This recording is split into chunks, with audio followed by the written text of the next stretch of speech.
Hello students, आज हम पढ़ेंगे BTech second year fourth sem electrical engineering में जो अपना सब्जेक्ट है बायोलॉजी, उसमें सेकंड चैप्टर चल रहा है और चैप्टर का नाम है क्लासिफिकेशन, है ना। और क्लासिफिकेशन में हम अब तक 4 किंगडम क्लासिफिकेशन तक पढ़ चुके हैं, ठीक है। और अब अपना नेक्स्ट लेक्चर है, इस लेक्चर में हम पढ़ेंगे 5 किंगडम क्लासिफिकेशन।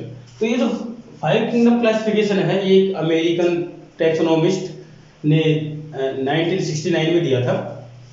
उसका नाम है आर.एच. विटकर। आर.एच. विटकर ने ये क्लासिफिकेशन दिया था, ठीक है। तो ये क्लासिफिकेशन देखो उन्होंने किस तरह से दिया था। यहाँ पर 5 किंगडम बनकर निकलते हैं, तो मैं आपके सामने बताता हूँ। जैसे यहाँ पर हम ऑर्गेनिज्म लेते हैं।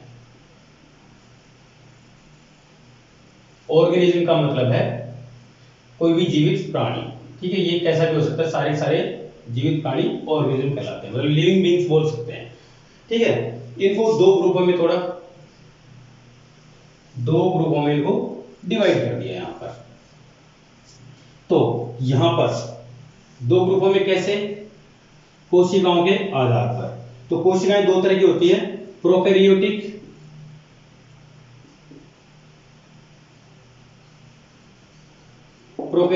और यूकैरियोटिक।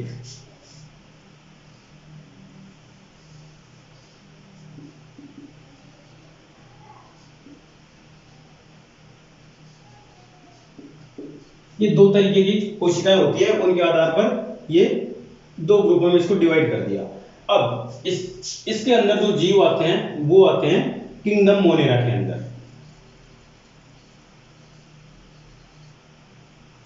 किंगडम इनका मोनेरा, ठीक है। सारे सारे एक कोशिकीय के जीव इसके अंदर आते हैं। तो इसके एग्जांपल है जैसे अमीबा, ठीक है, ये इसका एग्जांपल हो गया। और अब बात करें यूकैरियोटिक जो सेल है, वो दो तरह की होती हैं, दो तरीके की होती हैं। ये कोई भी जीव एक कोशिका से बनता है और बहुकोशिकीय की ओर बनता चला जाता है। तो यहां पर दो तरह से होते हैं, यूनिसेल्युलर एक कोशिकीय जीव और यहां पर बहुकोशिकीय जीव, मल्टीसेल्युलर।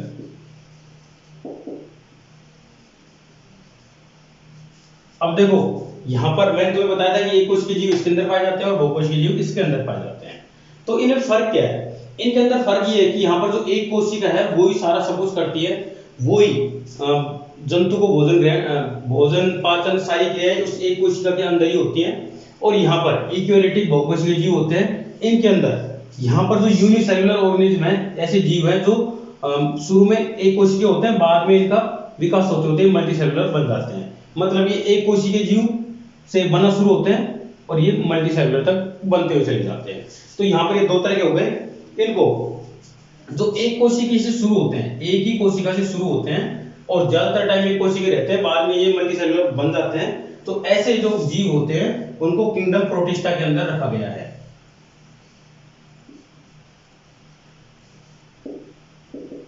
प्रोटिस्टा, ठीक है। और मल्टीसेल्युलर ऑर्गेनिज्म है बहुकोशिकीय जीव। अब बहुकोशिकीय जीव ये रियल में बहुकोशिकीय जीव होते हैं जो जन्म से ही कई कोशिकाओं से शुरू होते हैं, ठीक है। तो इसका एग्जांपल देना चाहें तो जैसे सभी पेड़ पौधों की, सभी जीव जंतु की जो कोशिकाएं होती है ज्यादातर जो हमको दिखाई देते हैं, ये सारे जीव जंतु बहुकोशिकीय होते हैं। तो यहाँ पर इनकी कोशिकाएं दो तरीके की होती हैं, एक तो कोशिका भित्ति सहित, मतलब तो कोशिका के ऊपर जो दीवार होती है उसके सहित, और एक उसके बिना। तो यहाँ पर विद सेल वॉल कोशिका भित्ति सहित। कौन से जीव होते हैं जिनमें कोशिका भित्ति पाई जाती है? सारे पेड़ पौधे होते हैं उनमें कोशिका भित्ति पाई जाती है, और सारे जीव होते हैं ना जानवर, उनमें कोशिका भित्ति नहीं पाई जाती है। तो यहाँ पर लिखें विदाउट सेल वॉल, ठीक है। सारे जीव जंतुओं की कोशिकाओं में कोशिका भित्ति नहीं पाई जाती है। तो यहाँ पर जो विद सेल वॉल है पेड़ पौधे, उनको दो भागों में बांटा गया है। अब उनको कैसे दो भागों में बांटा गया है वो देखो यहाँ पर। ये होते हैं ऑटोट्रोपिक। ऑटोट्रोपिक ऐसे जीव होते हैं जो अपना भोजन स्वयं बना लेते हैं, जैसे पेड़ पौधे, है ना। और इसको कौन सी किंगडम में रखा गया है, इनको प्लांट किंगडम में रखा गया है। किंगडम है इनका किंगडम प्लांटी, PLANTEE। इस किंगडम के अंदर इनको रखा गया है। अब जो दूसरा है वो है हेटरोट्रोपिक, मतलब जो अपना भोजन है वो किसी दूसरे जीव से ग्रहण करते हैं। तो ये है हेटरोट्रोपिक, HETROTROPIC, हेटरोट्रोपिक। तो इसके अंदर क्या आते हैं, इस ये कौन सी किंगडम में रखा गया है, इनको फंजाई किंगडम के अंदर रखा गया है। आपने देखा होगा जैसे बरसात दिनों में गोबर है या कोई कूड़ा करकट है उसके ऊपर फंजाई लग जाती है, तो यहां पर इसका किंगडम होगा फंजाई, FUNGI। फंगी भी बोलते हैं बहुत से लोग इसको। तो ये हो गया। अब विदाउट सेल वॉल, बिना कोशिका भित्ति के एक ही किंगडम बचता है यहां पर, और उसको बोलते हैं हम किंगडम एनिमेलिया, किंगडम एनिमेलिया।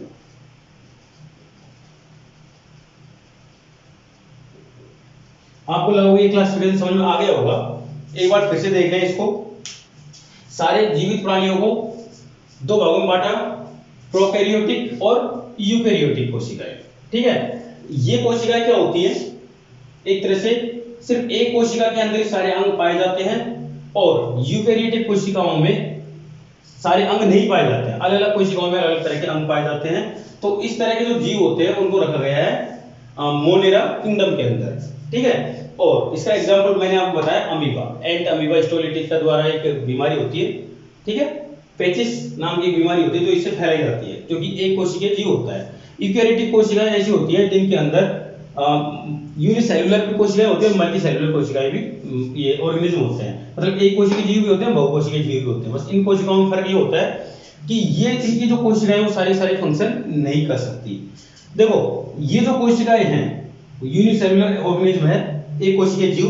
अगर ये एक कोशिकीय जीव है तो भी ये अपना भोजन किसी दूसरे से ग्रहण करेगा।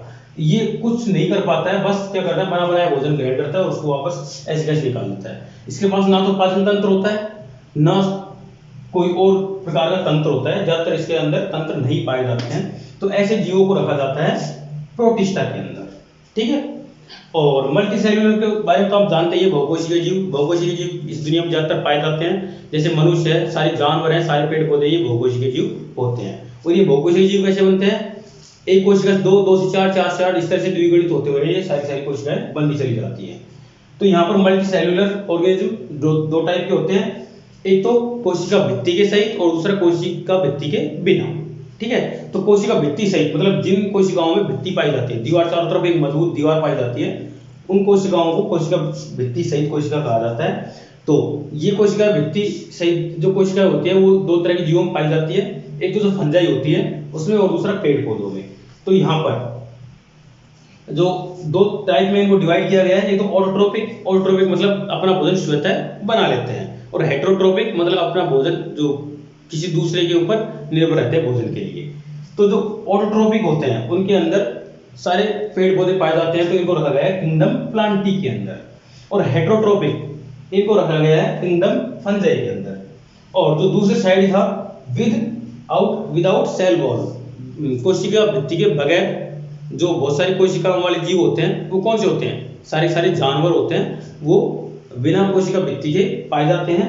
तो ये कोशिका काफी लचीली होती है, सख्त नहीं होती। आपने देखा होगा पेड़ पौधे की कोशिकाएं होती है उनकी तरफ काफी मजबूत एक कोशिका भित्ति पाई जाती है, जिसकी वजह से इनकी जो लकड़ी होती है काफी मजबूत होती है। और यहाँ पर अगर हम देखें विदाउट सेल वॉल मतलब कोशिका भित्ति के रहित जो कोशिकाएं होती है वो काफी लचीली होती है। जैसे हमारी स्किन की जो कोशिकाएं हैं कितनी नरम है, आसानी से इनको मोड़ा जा सकता है। तो यहाँ पर इसके अंदर सारे जो एनिमल्स हैं, सारे जीव जंतु हैं, सारे एनिमल्स उनको रखा गया है। तो ये किंगडम हो गया हमारा एनिमेलिया किंगडम।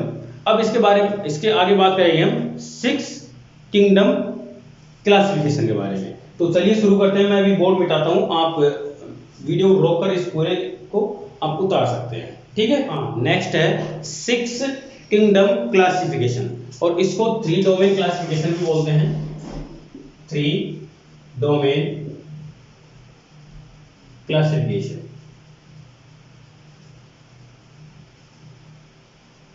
अभी 3 डोमेन क्लासिफिकेशन कैसे है ये हम जानेंगे। देखो यहां पर एक टेबल है, वो टेबल काफी बड़ी है, इसलिए मैं आपके सामने वीडियो में लगा दिए जा रहा हूं और मैं आपको यहाँ पर समझा रहा हूँ इसको, है ना। तो देखो यहाँ पर आप इस टेबल में देखिए, मैं थोड़ा सा बगल में खड़ा होकर आपको बता रहा हूँ। यहाँ पर 3 डोमेन हैं, कौन कौन से हैं? पहला बैक्टीरिया, दूसरा आर्चिया और तीसरा है यूकेरिया। 3 डोमेन है, कौन कौन से? बैक्टीरिया, आर्चिया और यूकेरिया। तो यहाँ पर देखो, इनको डोमेन में तोड़ने की क्या जरूरत पड़ी, पहले इसके बारे में जानेंगे। क्योंकि जैसे जैसे मनुष्य की या हमारे वैज्ञानिकों की नॉलेज बढ़ती गई, वैसे वैसे ये जो जीवों को क्लासिफिकेशन कर रखा था 5 टाइप तक के, 5 किंगडम क्लासिफिकेशन, इनमें बहुत सारे ऐसे जीव जंतु थे जिनमें किसी दूसरे किंगडम से सिमिलरिटीज थी, जिनकी वजह से वो जो क्लासिफिकेशन था वो ठीक नहीं हो पा रहा था। तो यहाँ पर एक 6 किंगडम क्लासिफिकेशन और किया गया, जिसको 3 डोमेन में अलग अलग बांट दिया गया। तो ये डोमेन आपके पास में कुछ इस तरह से हैं, और ये जो क्लासिफिकेशन दिया था ये एक बायोलॉजिस्ट था, उन्होंने दिया था। उस बायोलॉजिस्ट का नाम है गूस, WOESE, गूस एट अल, इन 1990 में ये दिया था ये सिस्टम, है ना। तो चलिए इसके बारे में बात कर लेते हैं एक करके, अभी थोड़ा सा 10 मिनट के आसपास लगेंगे इसको समझने में। तो यहाँ पर 3 टाइप के डोमेन हैं, आपके सामने दिखाई देंगे आपको, बैक्टीरिया, आर्चिया और यूकेरिया। अभी बैक्टीरिया और आर्चिया क्या है?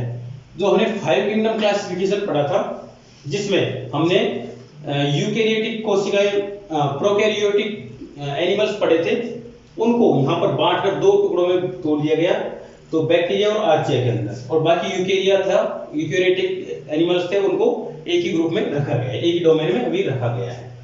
तो देखो यहाँ पर किंगडम कौन कौन से हैं? 6 किंगडम है।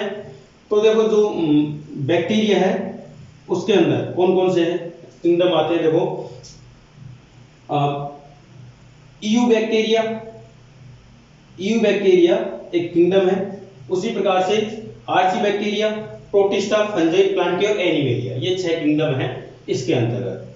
कौन कौन से? दोबारा से देखो, eubacteria, archaebacteria, protista, fungi, plantae और एनिमेलिया। सेल टाइप, इनकी कोशिकाएं कैसी होती है? तो यहाँ पर देखो शुरू की 2 हैं, बैक्टीरिया और आर्ची बैक्टीरिया हैं, इनके अंदर प्रोकैरियोट टाइप की कोशिकाएं पाई जाती है। तो और बाकी जो आगे 4 हैं, जैसे प्रोटिस्टा है उसमें यूकैरियोट टाइप कोशिकाएं पाई जाती है, फंजाई में भी यूकैरियोट, प्लांटी में और एनिमेलिया में भी यूकैरियोट कोशिकाएं पाई जाती हैं।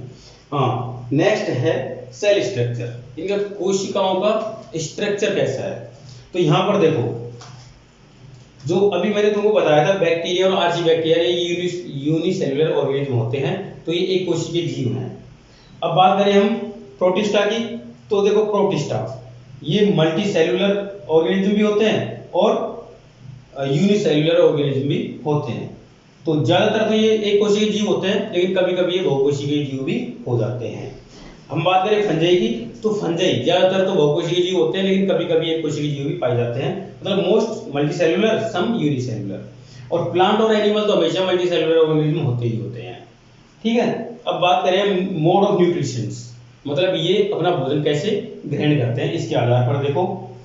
तो बैक्टीरिया कैसे होते हैं? ये 2 टाइप के होते हैं, दोनों टाइप मतलब ऑटोट्रॉफ और हेटेरोट्रॉफ। ऑटोट्रॉफ ऐसे होते हैं जो अपना भोजन स्वयं ग्रहण कर लेते हैं, इनके अंदर क्लोरोफिल पाया जाता है या क्लोरोप्लास्ट पाया जाता है, जिनकी वजह से ये सूर्य की उपस्थिति में अपना भोजन बना पाते हैं, ठीक है।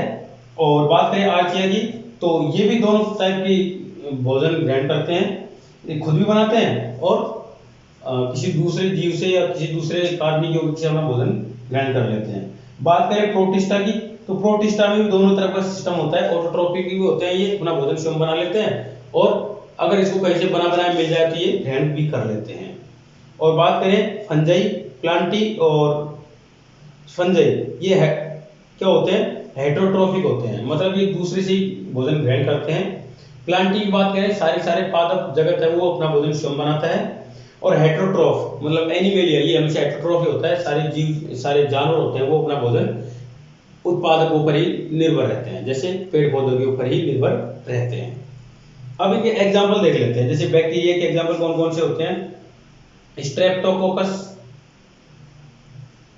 एस्चेरिचिया कोलाई, इकोलाई, है ना, ये होते हैं सारे सारे बैक्टीरिया। एक एग्जाम्पल हो रहा है साइनोबैक्टीरिया, ये सारे क्या होते हैं, बैक्टीरिया के एग्जाम्पल है। अब बात करें आर्चिया की, तो आर्चिया के एग्जाम्पल है हमारे पास में मेथनोजीन्स, हेलोफिलस, ये इसके आर्चिया के एग्जाम्पल हैं। अब बात करें प्रोटिस्टा की, तो प्रोटिस्टा के एग्जाम्पल है amoeba, paramecium, slime, moulds, giant kelp, ये प्रोटिस्टा के एग्जाम्पल हैं। और बात करें फंजाई की, तो फंजाई यहाँ पे देखा होगा, यीस्ट है, मशरूम है, ये आपको दिख जाएंगे कैसे हैं, देखो यहाँ पर मैंने फोटो में आपको बता रखा है कैसे होते हैं इसके एग्जाम्पल। और प्लांट के बारे में बात करें तो पेड़ पौधे तो आप जानते हैं कितने तरह के होते हैं, जैसे मोसेस है, फर्न्स है, फ्लावर प्लांट है, ठीक है, घास फूस है, ये सारे सारे क्या होते हैं प्लांट के अंदर आते हैं। और एनिमेलिया, एनिमेलिया जो जानवर हैं ये कितने तरह के होते हैं, जैसे स्पॉन्ज, वर्म्स जो कीड़े मकोड़े, इंसेक्ट्स, फिशेज, मैमल्स, स्तनधारी, जलीय जीव, उड़ने वाले पक्षी, और सारे सारे जो जीव जंतु हैं, रीढ़ गड्ढे वाले, बिना रीढ़ गड्ढे वाले सारे जीव जंतु हैं, वो क्या होते हैं, सारे एनिमेलिया के अंतर्गत ही आते हैं। तो ये हमारा 6 डोमेन क्लासिफिकेशन, 6 किंगडम क्लासिफिकेशन हो गया, जिसको हम 3 डोमेन क्लासिफिकेशन भी बोलते हैं। तो आपको समझ में आया होगा। अगर कहीं पे कोई दिक्कत है तो आप मुझे फिर से कोई मैसेज कर सकते हैं, या फिर आप मुझे सीधे कॉल भी कर सकते हैं, नंबर आपको मेरे मिल जाएंगे ग्रुप में से, है ना। तो अब हम बात करेंगे इन सभी एक एक किंगडम के बारे में। तो एक एक किंगडम के बारे में बात कर लेते हैं। तो सबसे पहले हम बात करेंगे किंगडम प्लांटी की। किंगडम प्लांटी,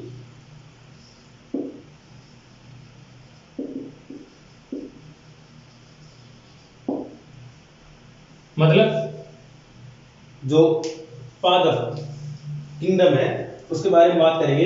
तो यहाँ पर पादप कितने प्रकार के होते हैं, देखो पादपों के बारे में आपने सुना होगा। कुछ पादप ऐसे होते हैं जिनका शरीर निश्चित नहीं होता, है ना, उनको बोलते हैं थैलोफाइटा। जिनका शरीर अनडेफिनेट होता है, इनडेफिनेट होता है, उनको बोलते हैं थैलोफाइटा।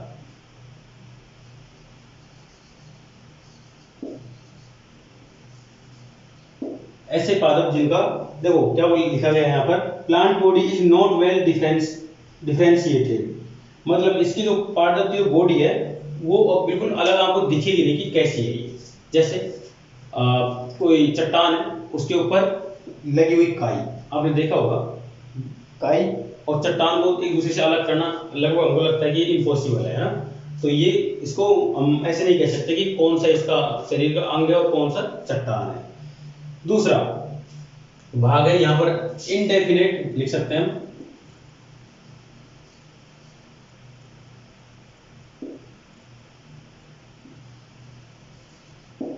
बॉडी स्ट्रक्चर,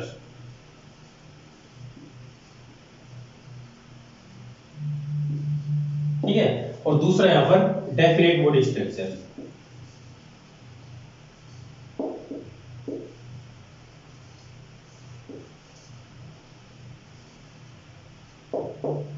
मतलब इनका बॉडी स्ट्रक्चर तो कैसा भी हो सकता है, जैसे मान लो पानी में पड़ी हुई काई या लिचन है, जैसे जैसे पानी बहेगा उस साइड में भी मुड़ लेते हैं अपने आप ही।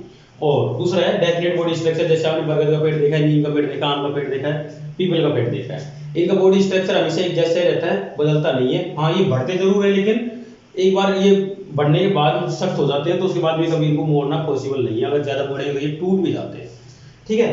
तो इसके अंतर्गत 2 तरह के होते हैं, और ये किसके आधार पर 2 तरह के बांटे गए हैं, plants do not पजेज vascular tissue, ठीक है, मतलब जिनके अंदर जाइलम फ्लोएम नहीं पाए जाते हैं उनको एक अलग ग्रुप में रखा गया है। मतलब इनको जो भोजन पहुंचाने के लिए या कार्बन डाइऑक्साइड के द्वारा जो कार्बनिक तत्व ग्रहण किए जाते हैं वो जड़ों तक पहुंचाने के लिए जो जाइलम फ्लोएम रखे होते हैं, इनके उत्तक होते हैं, जो जिनके अंदर नहीं पाए जाते हैं उनको ब्रायोफाइटा के अंदर रखा गया है। तो यहाँ पर ब्रायोफाइटा, BRYOPHYTA, ब्रायोफाइटा। ठीक है, तो यहाँ पर हम लिख सकते हैं विदाउट टिश्यू। अभी टिश्यू आप जानते होंगे क्या होते हैं, ये टिश्यू होते हैं इसके उत्तक। तो ये उत्तक नहीं पाए जाते। इसका मतलब ये है कि ये ऐसे पेड़ पौधे होते हैं जो ये तो पानी, ज्यादातर पानी में उगते हैं ऐसे, तो जहां पर होते हैं वहीं पे अपना भोजन ग्रहण कर लेते हैं। तो इसका एक एग्जांपल आपको मैं बताता हूँ, जैसे सिंगाड़ी की बेल है ना। सिंगाड़ी की बेल में फिर भी आप थोड़ा सा वो पा सकते हैं, लेकिन आपको दूसरा एग्जांपल बताऊं, अमरबेल आपने देखी होगी, पेड़ पौधे के ऊपर चढ़ जाती है, इसकी कोई जड़ें नहीं होती, ये अपना भोजन है वो जो जिस पेड़ के ऊपर होती है उसी से चूस कर ले लेती है। तो जहां पर वो टच में होती है वहीं से वो अपना भोजन ग्रहण करने लग जाते हैं, है ना। तो इसमें ये सिस्टम नहीं है कि जड़ों से अलग भोजन आ रहा है उसको जाइलम लेकर पत्तियों तक पहुंचेगा, और जो पत्तियों में बनने वाला जो भोजन है उसको लेकर जड़ों तक पहुंचेगा फ्लोएम, है ना। तो ये सिस्टम इसके अंदर नहीं होता। ठीक है, तो ऐसे जो पादप होते हैं उनको बोलते हैं ब्रायोफाइटा। अब दूसरा है विद टिश्यू। ऐसे पादप जिनके अंदर उत्तक पाए जाते हैं। तो उत्तक मैंने आपको बताया जाइलम और फ्लोएम। तो इनका काम क्या होता है, जो पत्तियों में और जड़ों में बनने वाले जो भोजन है उसको पूरे प्लांट है या पादप है उसके सभी भागों तक पहुंचाने का काम होता है इसका। तो इसको दो भागों में आगे डिवाइड किया गया है। दो भागों में कैसे डिवाइड किया गया है वो हम जानेंगे यहाँ पर विस्तार से। तो देखो यहाँ पर plants do not produce seed. तो ऐसे प्लांट जिनके अंदर सीड नहीं पाया जाता है, तो विदाउट सीड। ऐसे पेड़ पौधे जो बीज उत्पन्न नहीं करते हैं, ठीक है, और यहां पर विद सीड। ऐसे प्लांट जो बीज उत्पन्न करते हैं। तो यहां पर आप इसका एग्जाम्पल बताओगे कि बीज किसी के अंदर नहीं पाया जाता, अगर पाया भी जाता है तो वो नया पादप तैयार नहीं कर सकते। एग्जाम्पल के तौर पे आपको बताऊं, जैसे केले का पेड़ है ना, और भी होते हैं, जैसे एलोवेरा है, ग्वारपाठ है, जिनकी जड़ों से नए पादप उत्पन्न होते हैं, है ना। तो उनके, और जैसे अपना ये है क्या बोलते हैं, गन्ना है, इनके अंदर बीज नहीं पाया जाता है। और बाकी पेड़ पौधे आप जानते हो जिनके अंदर बीज पाया जाता है, जैसे आम है ना, गेहूं है, और अमरूद है, चीकू है, इनके अंदर बीज पाया जाता है।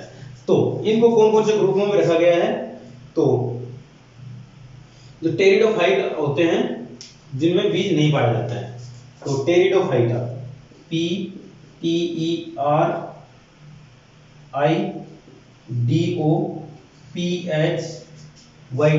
टेरिडोफाइटा। ऐसे प्लांट जिनके अंदर बीज नहीं पाया जाता है टेरिडोफाइटा कहलाते हैं। और जिनके अंदर बीज पाए जाते हैं वो भी दो प्रकार के होते हैं। तो उनको दो भागों में फिर से डिवाइड किया गया है। तो वो किस प्रकार से डिवाइड किया गया है, तो प्लांट बियर नेक्ड सीड। तो ऐसे प्लांट जिनके अंदर मतलब पूरी तरह से बिना कवर के बीज पाया जाता है, मतलब नेक्ड सीड। नेक्ड सीड का मतलब क्या है, नेक्ड मतलब होता है नंगा, बिना किसी कवर के। तो यहाँ पर जो बीज है वो नंगा पाया जाता है। और यहाँ पर क्या होता है, फ्रूट के इनसाइड फ्रूट,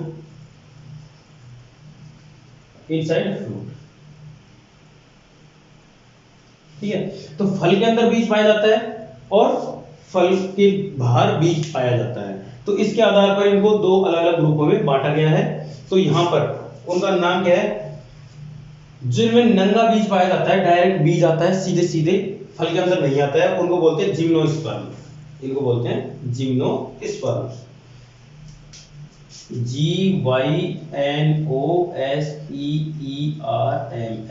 ये जिम्नोस्पर्म होते हैं। और जिनमें फलों के अंदर बीज पाए जाते हैं उनको बोलते हैं एंजियोस्पर्म्स, ANGIOSPERMS।